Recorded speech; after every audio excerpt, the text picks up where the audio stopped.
그리고 여호수아 9장, 이제 가나안 중부 지역을 점령했으니 남부 지역 진격 앞으로 할 때 누가 찾아오느냐? 기브온 거민들이 찾아옵니다. 저 멀리서 행색이 남루한 사람들이 찾아와요. 그리고 여호수아에게 뭐라고 이야기하냐면, 우리는 저 멀리서 이 당신네들의 소문을 듣고 화친을 맺으려고 찾아왔습니다. 딱 보니까 그래, 이제 신발도 다 해이해졌고 옷도 지저분하고 그들이 가죽 부대에 갖고 온 것을 보니까 우유나 이런 것들이 다 엉겨 붙고 한 걸 보니까 그래, 멀리서 왔구나. 그래, 너희들이 우리랑 어떻게 화친을 맺기를 원하냐? 그러니까 약간 이 복종하는 이제 여호수아, 이스라엘 민족이 갑이 되고 이 찾아온 사람들이 을이 되는 입장에서 화친을 맺죠. 그리고 그들을 돌려보냅니다. 그랬는데 이제 기브온 앞으로 갔는데, 뭐야, 너 어저께 봤던 사람인데 어저께 우리가 찾았던 사람들은 아니냐, 이렇게 되는 거예요. 그러니까 여호수아가 왜 우리한테 이렇게 거짓말해서 우리랑 화친을 맺었느냐 하면서도 진노하지만 그들을 진멸하진 않습니다. 왜요? 속아서 한 언약이지만 그 언약을 지킵니다. 그리고 그 민족들에게 이제 너희는 우리 성막에 물기는 자, 장작 패는 자, 이런 것들을 너희가 담당하게 될 거다. 그래서 나중에 정복전쟁이 끝나고 이 언약궤, 성막이 어디에 거하죠? 기브온 산당이 되는 거예요. 왜요? 기브온 산당에 성막을 위하여 일하는 사람들이 있게 되니까요. 네, 기브온 산당이 됩니다.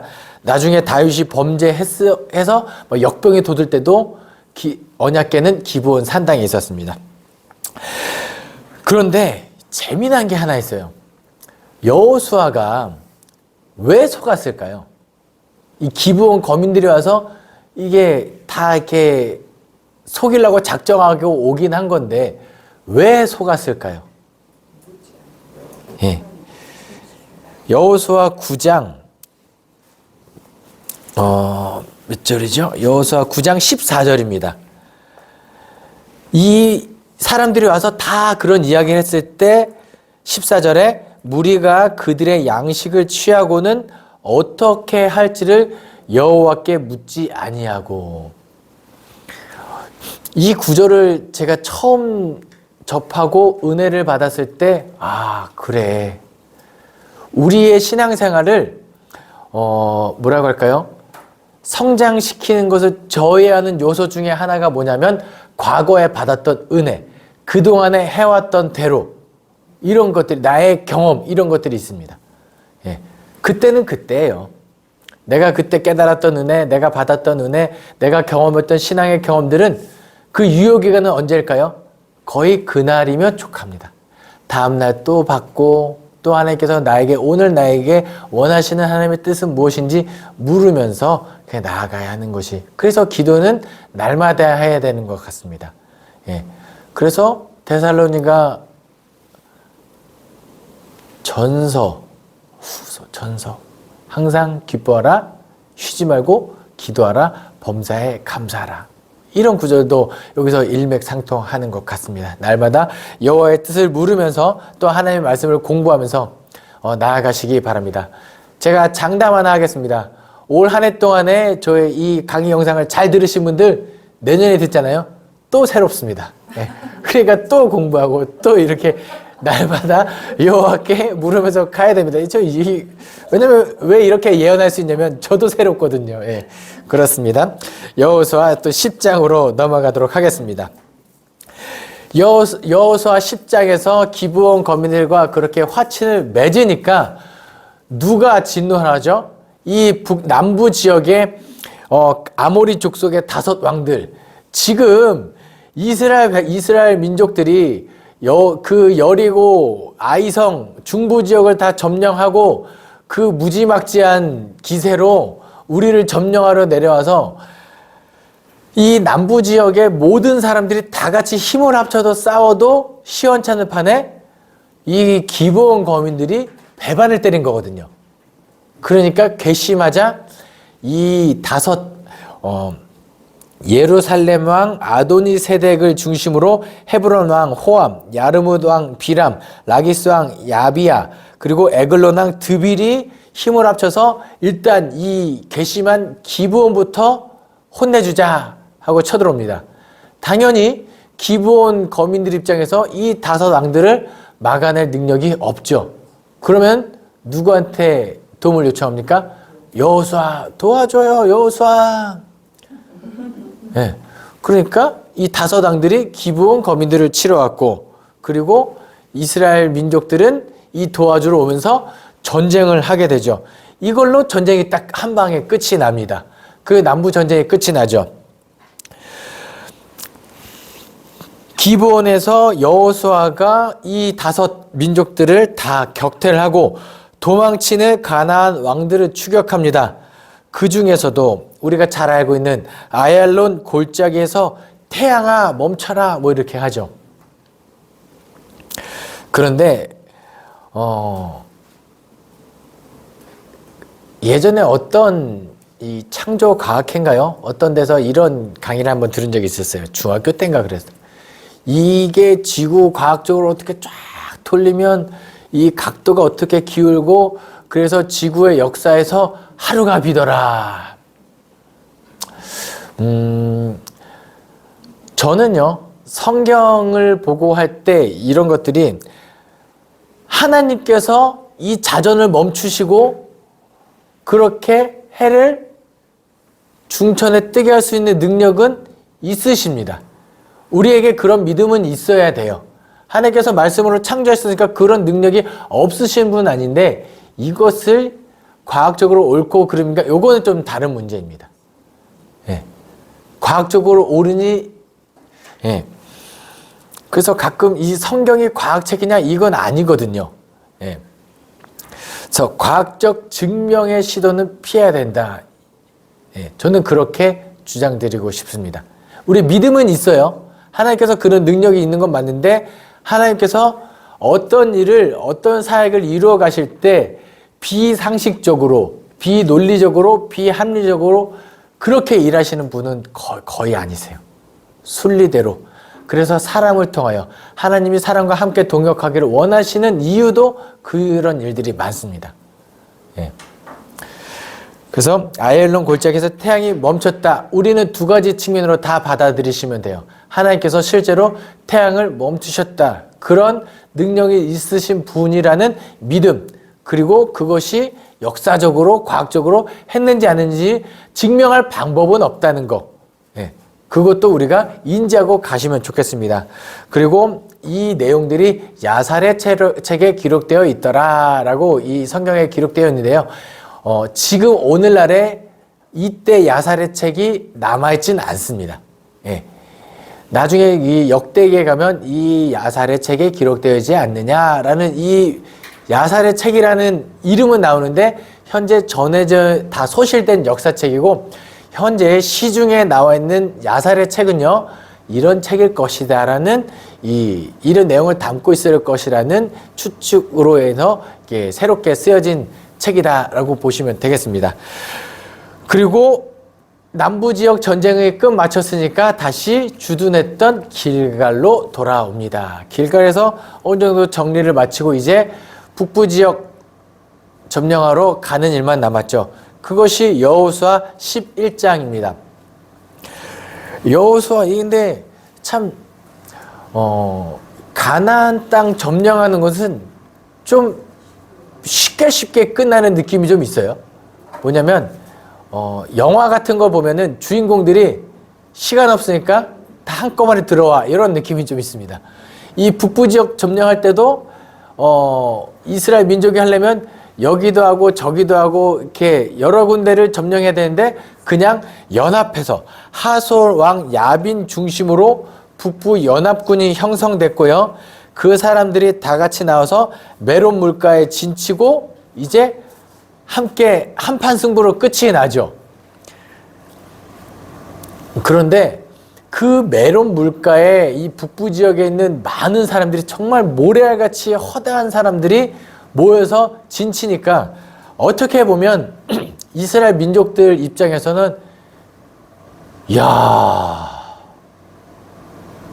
너무 많은데?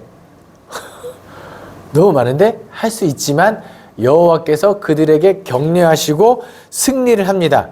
그런데 그 승리의 비결을 여호수아 11장에서는 이렇게 기록하고 있습니다. 여호와께서 그들을 이스라엘 자손에게 이스라엘 손에 넘겨주셨다. 그러니까 여호와께서 그들의 손을 넘겨주셨기 때문에 그들을 격파할 수 있었습니다. 그리고 여호수아 11장 15절에 이 모든 전쟁에 대해서 이렇게 기록합니다. 여호와께서 그의 종 모세에게 명령하신 것을 모세는 여호수아에게 명령하였고 여호수아는 그대로 행하여 여호와께서 모세에게 명하신 모든 것을 하나도 행하지 아니한 것이 없었더라. 신앙의 원리는 이거예요. 여호수아가 죽을 때 세겜에서 많은 사람들에게 전하였겠죠. 그러면 그 다음 사람들이 그것을 지켜 행하면 됩니다. 또 그 다음 사람들이 또 다음 자손들에게 내가 행했던 것대로 그대로 전수하면 됩니다. 그리고 그것을 지켜 행하면 됩니다. 오늘날에도 마찬가지죠. 우리 자녀들에게 무엇을 가르치면 됩니까? 무엇이 신앙교육이에요? 내가 그동안에 경험했던 것, 내가 만났던 하나님, 내가 그동안에 경험했던 모든 것들을 잘 부탁해서 너도 이렇게 살아라. 그것을 그냥 그대로 지켜 행하면 되는데 주로 어떻게 되죠? 잘 가르쳐주지도 않고 잘 가르쳐줘도 잘 듣지 않고 아주 총체적인 난국이 그래서 제가 장신대 기독교 교육과를 나왔는데 우리 자녀들을 양육하는데 가장 우선되어야 되는 것이 무엇이냐? 첫 번째가 부모 교육입니다. 부모 교육이에요. 우리의 아이가 달라졌어요. 우리 아이가 달라지려면 누가 먼저 달라지죠? 결론은 늘 우리 엄마 아빠가 달라졌어요. 이런 거예요. 이 강의를 듣고 있는 많은 분들 하나님의 말씀을 더 잘 묵상하시고 잘 배우시면 신앙은 윽박질러서 강요해서 되는 게 아니라는 것이 분명히 깨달아질 겁니다. 그러면 내가 먼저 삶으로 살아내고 그 삶을 보고 나도 엄마 아빠처럼 살아야겠구나. 그렇게 관계적으로 전도가 되었으면 좋겠습니다. 여호수아 11장 23절에 이와 같이 여호수아가 여호와께서 모세에게 말씀하신 대로 그 온 땅을 점령하여 이스라엘 지파의 구분에 따라 기업으로 주매 그 땅이 전쟁에 그쳤더라. 이렇게 해서 여호수아의 정복 전쟁기가 일단락이 됩니다. 그럼 이제 무엇이 남았죠? 땅을 분배해야 되는데 그 전에 12장에 이스라엘이 정복한 전쟁, 요단강 동편에 모세가 정복했던 그 아모리 왕 시온과 바산 왕 옥 두 왕 포함하여 왼쪽에 여호수아가 점령한 31명의 왕들 정복 전쟁에 대한 것이 12장에 쭉 한번 정리하고요. 13장에서 드디어 땅을 나누는데 아직 정복되지 않은 5개 블레셋 5방백, 남쪽에 그들의 이웃들, 그 다음에 북쪽 페니키아 사람들, 북방의 레바논 영토 몇 개가 남았죠. 이제 그 땅들은 누가 점령하느냐? 이스라엘 전체가 아니라 제비 뽑아서 그 땅을 점령한 민족들이, 그 지파 사람들이 그 땅을 점령하면 됩니다. 그리고 정복해 줄 것을 하나님께서 약속하신다면서 땅을 분배하는데요. 일단 땅이 분배가 마무리된 땅이 하나 있죠. 어디요? 요단강 동편에 르우벤 지파, 갓 지파, 므낫세 반 지파에 대한 내용이 그렇게 나오고 이제 14장에서 땅을 분배해야 되는데 누가 등장하죠? 갈렙. 제가 여호수아 다음으로 좋아하는 갈렙이 나옵니다.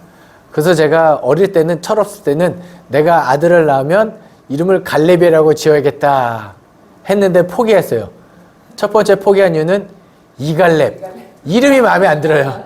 성을 붙이니까 이를 가는 이갈렙 마음에 안 들고 신학대학교 와서 공부하는데 갈렙이라는 사람의 이름은 이 개 짖는 소리 켈렙에서 유래된 사람은 마음에 드는데 뜻이 영 마음에 안 들고 또 갈렙이 또 개 짖는 소리뿐만 아니라 우리나라의 개똥이 뭐 이런 느낌이 있어서 이거 나중에 놀림 당할 여지가 다분하다 그래서 하지 않았는데, 갈렙이 얼마나 멋있는 사람이었으면 제가 그렇게까지 다 이렇게 생각을 했었냐면, 보세요.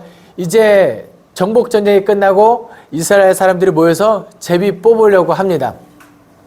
한번 이렇게 가정해 볼게요. 서울 땅을 우리가 나눌 때 우리가 이제 제비를 뽑으면 여러분은 어떤 땅을 뽑고 싶으세요?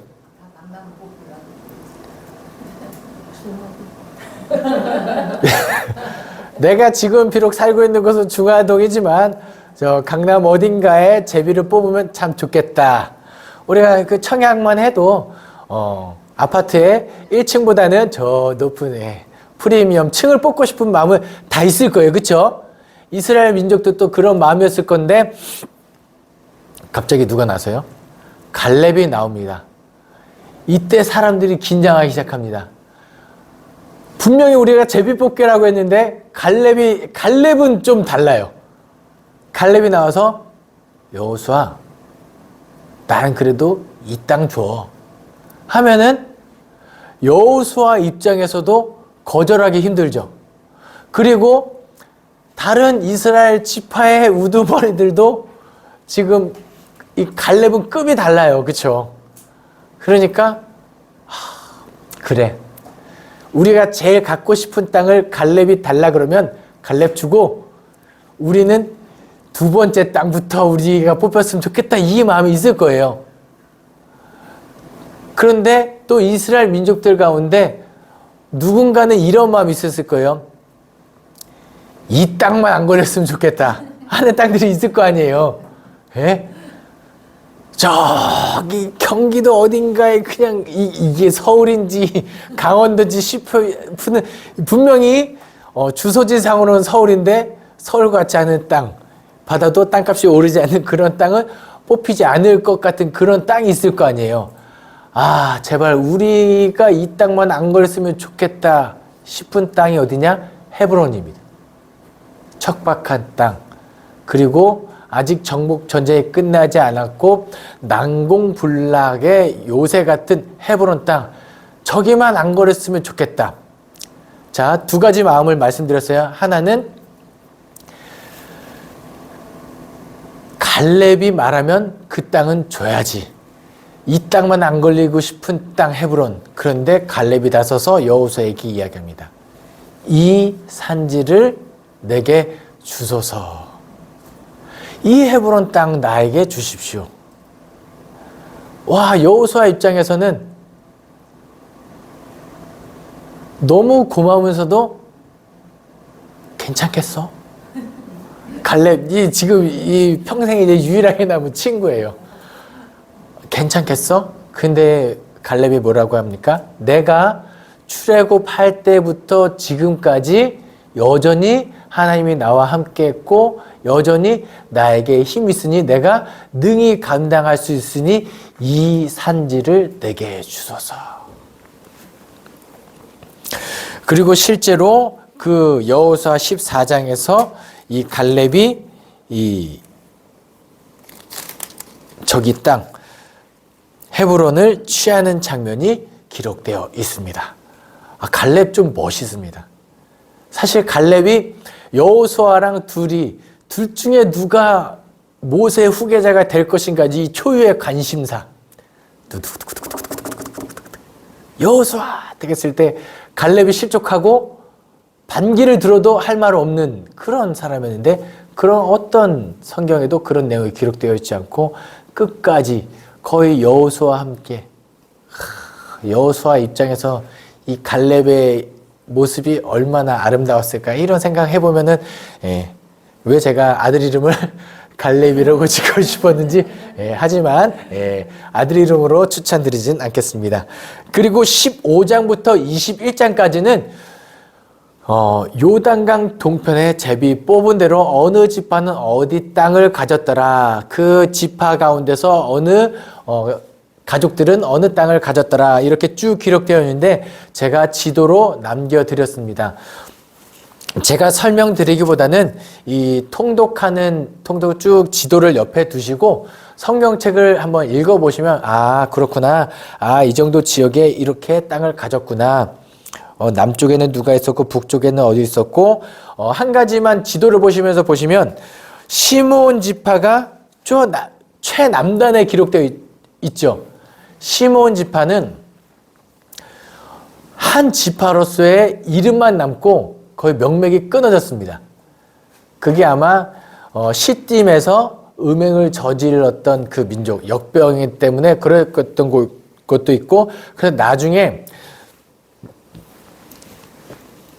북왕국 이스라엘, 남왕국 유다로 나눠질 때 시므온 지파는 그 12지파에 아예 이름이 나오지 않고 유다 지파에 흡수됐고 이름만 남는 그런 지파가 된다는 거, 요거까지도 제가 한번 말씀드립니다. 그리고 지도를 보시면 이 땅이 나눠지는데 요단강 동편, 서편에 지파 있고 빨간 글씨로 도피성이 6개가 여기 있다. 그리고 21장에서는 레위인의 성읍까지 나와 있습니다. 레위인은 땅이 아니라 기업이 아니라 성읍을 받았는데 여러 12지파 가운데 48개의 성읍, 6개의 도피 성읍 플러스 나머지 42개의 성읍, 그래서 총 48개의 성읍을 레위 지파가 성읍을 받았더라 해서 이렇게 여호수아의 정복 전쟁 그리고 여호수아의 땅 나누기까지 21장에 끝이 납니다. 그럼 이제 땅 분배까지 끝이 나면 누가 돌아가요? 요단강 동편에 있던 루벤, 갓, 므낫세 반지파가 땅을 요구했을 때 모세가 역정을 내거든요. 이놈들아, 너네가 여기서 안주하고 치열한 전투를 안 하려고 마음이 낙심해서 그러냐? 그러니까 그건 아닙니다. 우리 자손들이 너무 많고 해서 이 땅을 우리에게 주시고 우리가 반드시 요단강을 건널 때 선봉에 서서 우리가 열심히 싸우겠습니다. 그 임무를 잘 마친 사람들이 이제 여호수아에게 이제 우리도 가족의 품으로 돌아가겠습니다. 그러자 여호수아가 축복하고 돌려보내는. 근데 이제 돌아갈 때 그냥 돌아가면 되는데 이 요단강가에다가 단을 쌌습니다. 근데 그걸 또 누가 보고 여호수아에게 고발을 해요. 야, 이게 정복전쟁이 끝나고 그리고 땅 분배한 지가 언젠데 벌써부터 이방신을 섬기려고 제단을 쌓아하고 추격해서 보니까 정말로 이 진멸하려고 쫓아갑니다. 군대를 꾸리고. 그런데 이 사람들이 뭐라고 이야기하냐면 우리가 다른 목적, 여기서 번제를 지내고 이게 다른 민족에게 제사를 지내기 위해서 단을 쌓은 게 아닙니다. 우리가 이제 요단강을 건너가면 언제 여기 넘어올 확신이 없습니다. 이제 넘어올 일이 없어요, 사실. 실제로 제가 이스라엘에 성지순례를 갔을 때 사람들이 손님을 찾아오는 것을 그렇게 좋아한답니다. 그렇게 반겨요. 왜요? 만날 일이 없거든요. 외부 사람들 만날 일이 없으니까 어떤 때는 성지순례 차량이 버스가 고장나서 서 있는 걸 보고 그것을 본 유목민 중에 한 사람들이 찾아가서 극진히 대접하고 하는 그런 모습도 있대요. 왜냐? 왕래할 길이 없어요. 그러니까 우리가 지금 요단강을 건너가면 거의 남한과 북한 정도로 왕래가 없을 거고 어쩌면 한민족의 정체성도 잃어버릴 수가 있습니다. 그렇기 때문에 먼 훗날 우리 민족들이, 우리 후손들이 저 요단강 건너 가나안 땅에 있는 민족들이랑 우리랑 무슨 상관이 있나요, 아빠? 있어. 일로 와봐.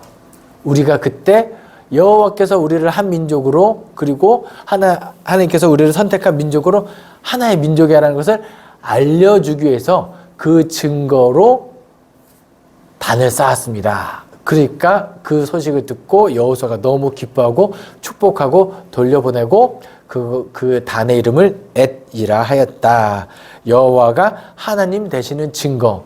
그러니까 요단강 동편에 있는 사람들도 여전히 우리가 여호와를 섬기는 민족임을 증거하는 그것으로 제단을 쌓았던 것이다. 이제 마지막이죠. 23장에서 여호수아가 나이가 먹음에. 네, 여러분 제가 하나 추천드리고 싶은 건 여호수아 23장과 나중에 신명기 마지막 모세의 노래, 모세의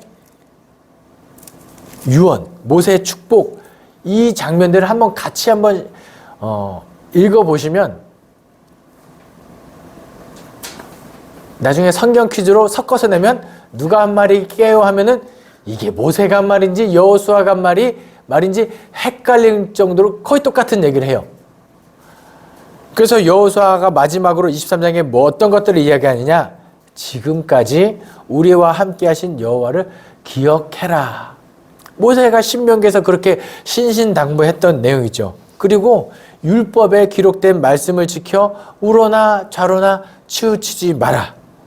스스로 조심하여 여호와를 사랑해라. 남아있는 이 민족들과 혼인하지 말라. 다른 이유 없습니다. 그 혼인으로 통해서 우상이 들어올까 하노라. 조심해라. 그리고 여호와는 질투하는 하나님이신즉 여호와의 진노가 미치지 않도록 주의해라. 이것이 여호수아의 마지막 당부입니다. 그리고 나서 24장에서는 이제 마지막 세겜 언약을 맺죠. 이스라엘의 장로들 12지파의 사람들을 대표들을 모아다가 뭐라고 이야기하느냐, 믿음의 조상 아브라함 때부터 출애굽 광야 생활까지 이런 것들 너희들이 기억해라. 요단강을 건너서 지금까지 함께 하신 여호와를 기억해라. 여호와를 섬길지 너희가 택하라. 이것을 한번 구절을 한번 읽어보겠습니다. 24장 14절부터 16절입니다. 그러므로 이제는 여호와를 경외하며 온전함과 진실함으로 그를 섬기라. 너희의 조상들이 강 저쪽과 애굽에서 섬기던 신들을 치워 버리고 여호와만 섬기라. 만일 여호와를 섬기는 것이 너에게 좋지 않게 보이거든 너희 조상들이 강 저쪽에서 섬기던 신들이든지 또는 너희가 거주하는 땅에 있는 아모리 족속의 신들이든지 너희가 섬길 자를 오늘 택하라, 이겁니다. 너희가 섬기라가 아니라 너희가 택해라입니다.